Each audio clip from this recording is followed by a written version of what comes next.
I'm having a 12-year-old self moment. Uh-oh. Would you ever think to tell your 12-year-old self that one day you would be co-workers with Lance Bass, host a radio show on the same station as him? I don't know what I would say to my 12-year-old self, but my 36-year-old self is very pleased to be working at the same wonderful OutQ channel that Lance Bass works on, and we've got him on the big show. Yeah, so he has a new TV show coming out, Famous Yard Sale, and a documentary that he's out at Outfest promoting. I believe we will find out where he is. Yeah. Lance Bass. Hello. Hey, Lance. Hi, Lance. How's it going, man? Good, how are you? I'm wonderful. Thank you for being on the Six Pack. It's amazing we haven't done this sooner as your OutQ brethren. I know, we are family now. Lance Bass on the Six Pack. Where are you right now, sir? I'm actually in Los Angeles right now. Because I know you're working on a ton of stuff. You have your documentary and you have this new TV show. What are you working on out there? Yeah, it's been nuts. I've been spending the last probably 3 years in New York, and then I just moved about a couple months ago back to LA to do this Lifetime show. I started this new website called FamousYardSale.com that I've been working on for about 6 years now. Yeah. But it launches in about a month. But we take celebrities and their fans. They throw virtual yard sales, and all the money that they raise goes to that celebrity's charity. So Lifetime loved the idea, and we created a show for them, which will be coming out this winter. Yeah, now, people seem to love just the selling stuff, even if it doesn't involve celebrities. People love, like, these auction shows and all this stuff. So you throw celebrity in there, it sounds like this thing is going to really pop. I know. Then it's just like celeb porn. It's great. I got the guys who did Pawn Stars, which is one of my favorite shows. Yeah. So they're filming it. It's going to be awesome. And yeah, I mean, people just love just stuff and discovery of things. It's like treasure hunters. So now people get to go treasure hunt and maybe find some great celebrity items too. And maybe some celebrity drama in the midst of all of it, right? You never know. What celebrity? Can you tell us, or is it all I under can't say who's on the Lifetime show yet, but yeah, I mean, pretty much every celebrity I've told about this just loves the idea. So the website or the Lifetime show, they're all going to be represented. Right. Now, Lifetime, are they still television for women? I think they switched to something, right? I think they're television for women and sometimes gays now. Yeah. I have no idea. Everyone's going after the gays now, after Bravo did it. I know. You know? We're taking over, man. We're taking over. Yeah, they're doing this whole new rebranding of the network, which is great. So if you watch Lifetime now, you notice the logo is different. And yeah, it's great. Now that they're bringing in shows like The Client List, a lot more original programming, it's a lot of fun. And now you got Lindsay Lohan going to be doing her movie there, so that's going to bring a lot of attention to the network too. Yeah, can you talk to one of the Lifetime execs and get the Golden Girls back on? They jumped to Hallmark Channel, and I've been struggling with that. Right, I know. I love my Golden Girls. Here's my thing. I think they need to bring it back, but we need to remake the whole Golden Girls. Oh, I'd be down with that. No, just using drag queens. I think B. Arthur did that already. Oh, they did? Oh, man. A little too late for that one. Now, I know you do your the Pop 10 with Lance Bass, which is a radio talk show, but you're on a lot of these gay-ish talk shows too. I saw you on Kathy Griffin's show, and of course you're on Watch What Happens a lot. Are we going to see the Lance Bass TV talk show down the line? Who knows? I mean, that's something I definitely would consider. But right now, I have 2 shows in production right now, so it would be impossible to even develop a show for me right now. But, I'm having such a good time, doing this SiriusXM show. And, who knows? That could grow to something bigger. But right now I'm just loving being on the radio. So the Pop 10, how did that come about? Were you a countdown show geek like I was as a kid? Did you listen to Casey Kasem and you're like, I want to have my countdown show when I grow up, and then you made it for yourself and then it happened? Is that what happened?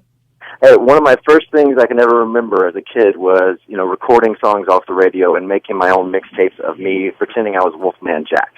So I loved Wolfman Jack. I listened to all his records, and then I love Rick Dees. So I love those countdown type shows. I love Top of the Pops in England. So I knew if I ever did a show like that, it would definitely be some kind of countdown show. I mean, I have fallen in love with this show, and it's such a great release. As you know, when you do this show, it's just a nice 2 hours of you get to release all this stuff that's in your head. And it's really nice. Yeah, now, we've seen you and your gaggle of gays recording here. You've always got the peanut gallery. Isn't that the official term? That's right. That's my peanuts. I don't know where it came from. And unfortunately, everyone thinks I'm saying penis. But yeah, my peanuts. Peanuts, penis, whatever. But we've seen them all look, pretty good looking people, well tanned, buff Sexy. bodies. Is there a physical thing that they have to pass to get on the Pop 10? I think it just so happens that every peanut we've had on is just really gorgeous. I don't know why. Most of them are entertainers anyway, so they all kind of have some kind of looks. But yeah, I mean, we do have a nice looking peanut gallery, I got to say. But no, that was just there is no prerequisition at all to being a peanut. Mm-hmm. Are some of them like ones you might just happen to be hanging out with in New York, or I don't know? Our listeners are a horny bunch. Do you have a boyfriend right now, or are you single? I do have a boyfriend who is actually on the show. Turkey Turchin, one of my peanuts, is my boyfriend. Your boyfriend's your peanut? Oh, a little nepotism there, huh? But yeah, so we have a lot of single great people on the show, straight and gay, and especially our women. We got a lot of straight women that are very gorgeous and very, ready to mingle. Yeah. Mm-hmm. So what about you were kind of like the poster child for the like big coming out thing, the People magazine big I'm gay headline, and now suddenly with Anderson a couple of weeks ago, there seems to be this shift in the media of like, oh, you do it kind of slyly, you send an email to somebody, you tweet it, something like that. Did you ever think things were going to change that much? I mean, it's only been like 7 or 8 years since you jumped out, right? Yeah, I mean, 2006 is when I officially, told everyone. And I mean, times have definitely changed since then. I think people are way more accepted. And I think it's great that people don't get the cover of magazines for that. I think it's kind of silly that it's such a big deal. But unfortunately, still, in this day and age, it's one of those issues that, people are still divided on. And as much as possible as we can get out there to show, especially, my thing is, we live in L.A., we live in New York, Chicago, all these amazing places that you can, be whoever you want to be, and no one's going to judge you for it. But we forget about the towns like I'm from, in small town Mississippi, where you're the only gay person in town. Or, that's not true, but you think you're the only gay person in town. And, it gets really lonely and very scary, for these kids. So I think the more visible you see the Anderson Coopers and myself, and you see Neil and Patrick and, raising a kid, I think it gives these small town kids hope that they have something to dream for and to look up to. Yeah, I got to ask you, has it been difficult for you? Because I imagine that you're friends with Anderson Cooper or people like Anderson Cooper who are incredibly successful, but hadn't yet taken the plunge to come out of the closet. Do you sometimes find it difficult to reconcile, your friendship with them with the whole thing? You're like, hey, I took the plunge. What about you? No, I mean, everyone does it on their own time. Anderson and I have been friends for years, and of course I know him. I know his boyfriend very well for years. But, he was out to his friends and family. So to us, it wasn't a big deal. And, the industry knew. Unfortunately, we just have to, there's certain people that still have to worry about their careers in this industry because we make everything for Middle America. Television, movies, everything. I mean, we're performing for Middle America. And those are the minds that we're slowly trying to change. So, with Anderson, I understand it completely because, he's a journalist. He doesn't want anyone to look at him and say, well, of course he's going to side with them because he's gay. So that, that's a hard one for sure. But everyone's going to do it on their own time. And, people have to look out for themselves first. Well, speaking of on their own time, so when you were in Sync back in the day, did you ever think that you could come out during that period of time? And secondly, when you finally did, how was the reaction with all the guys? Well, back then, definitely. There was no way in hell I would come out. I was never with girls or guys. I was completely asexual when I was in the group. I focused on my job, and that was it. That was the way that I got away with it. Wait a minute. According to my notes here, you dated Topanga from Boy Meets Girl. Boy Meets World. Boy Meets Girl. I did, yes. She was my girlfriend, but I saw her maybe 3 times as we were dating. We were always on the road. We were always overseas. She was filming.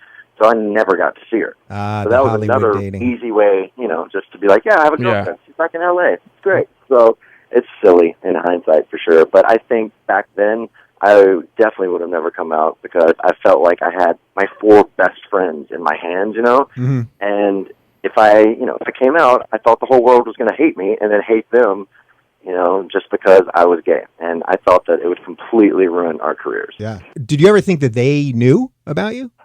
Yeah, I mean, of course, everyone's going to question everyone. I mean, that's just kind of a rite of passage. Yeah. Especially being in the entertainment industry, you're always going to question some guy like, oh, Channing Tatum. Oh, I think he might be gay. Oh, I heard he might have, been with a guy. You always kind of start, hearing those rumors. Mm-hmm. So every one of us had the gay rumor about them. We all thought Chris Patrick was the gay one from the very beginning. Yeah. And it was so silly of us because he went on a trip to Texas with our choreographer one time. And we were questioning if he was gay because, of course, our choreographer was gay. So we were like, oh, my God, he's going on a road trip with him? I wonder if that means he's gay. Holy cow. So, I mean, those are the stupid things that go through your head. But I'm sure they all, definitely assumed. But we're very cool with it. When I came out, the guys are my brothers. I mean, they don't give a shit. Yeah. The boy band thing is really having a resurgence right now. So I know, right? So which of the One Direction kids is coming out first? That's the question. No, but seriously, do you think if Harry Styles decided that he's gay today, would girls take it okay? I actually think they would. The younger generation is way smarter than we were. They're way more perceptive, and they just don't care. Even when I came out in 2006, it was the young kids that were the ones saying, who cares? Like, why is this such an issue today? They grew up with kind of in a world that it doesn't really matter if you're gay or straight. A bunch of their friends in school are. When I was in school, there was not one gay person. Like, there was not one. So you couldn't talk about it. It was not even part of our subject at all. But now every school has gay kids, and they have to deal with it, and they, have to learn it at such an early age. Yeah, and speaking about you growing up, so your documentary, which is at Outfest, Mississippi I Am, and it deals with you coming out in Mississippi. I picture it sort of being like growing up in True Blood, kind of. Kind of.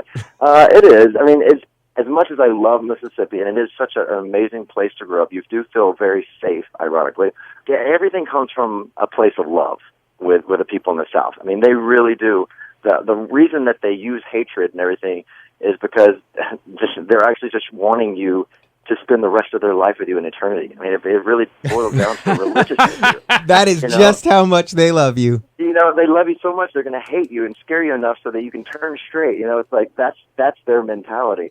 And that's what we kind of uncovered with this documentary. I didn't know what exactly we were going to find when we went down there because when I had the idea 2 years ago to do a documentary on Mississippi and LGBT, it was when that girl got denied going to her prom in Mississippi. Oh, right. Yeah. And, it was a big headline news, and that just pissed me off. I'm like, great. So my state's the most uneducated, the most obese, and now the most homophobic. And I was tired of that because we are a great state. So I went down there, sent cameras, and just what we uncovered was this amazing group of kids that are standing their ground. They're not leaving the state, and they're changing the older generation one person at a time and making it so much safer for these kids to go to school. And, I mean, these kids are just heroes. And just to see that progress and to see, older family members talk to us and their experience of their kids coming out and just being educated about it, that's what we want people to take away with this documentary. I think you can relate to someone and be educated about it. We had Chris Crocker on the show, who's from Tennessee, and he talked about, kind of similar thing. Do you think it's possible that some of these places in the South and in the middle of the country, that they're actually going to grow up a better breed of gay person because of the shit that they have to go through when they're younger? I mean, it definitely makes you stronger. When you realize you're the only person and you don't feel comfortable in your own skin in a very hostile territory, yeah, I mean, it makes you grow up really, really fast. Well, you're doing good stuff, Lance Bass, and we have to congratulate you, too, because that you're on the 100th episode of the Six Pack, right? I am. Oh, my gosh. I am so honored. Yeah, I mean, we don't have a TV show and a reality show and a documentary, but, 100 podcasts, that's pretty good. What? I am going to have a beer for y'all on my show tonight. You better. Yeah. Just for the 100th episode. I am honored. You better. Beers for all the peanuts. Yeah. Nice. And penis as well. Yeah. And peanuts.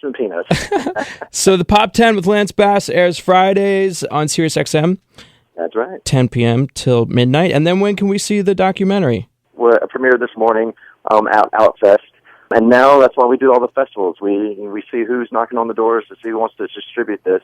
Hopefully get an amazing network to get behind it, give us an hour special, because it is a short doc. We'll definitely tell you when it'll air so everyone can see it. Yeah, and don't forget about Famous Yard Sale, which you'll be able to see on Lifetime, which I think we've now dubbed television for women, ... and gay men. And gays. Hey, Lance, thank you so much for being on the show. Thank you so much, man, for having me. All right, thanks, Lance. Take it easy. Bye. See you later, man. The Six Pack.